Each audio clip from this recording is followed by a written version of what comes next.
ছোট বাচ্চাদেরকে আমরা একটি চমৎকার টেকনিকের মাধ্যমে গুণ শেখাতে পারি। যেমন 12 গুণন 2 কত হবে।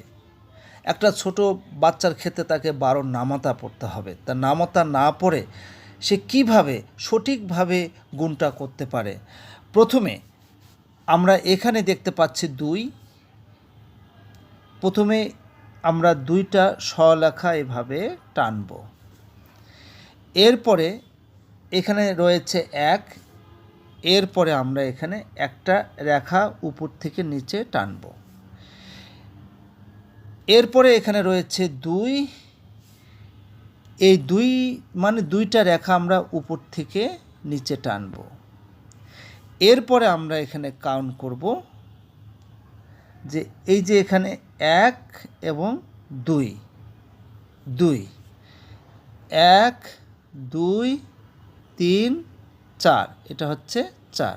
তার মানে এখানে 4, এখানে সে 4 লিখবে, এখানে 2, এখানে সে 2 লিখবে। এভাবে ছোট ছোট গুণগুলো ছোট বাচ্চারা এভাবে ঘর কেটে খুব সহজেই করতে পারে।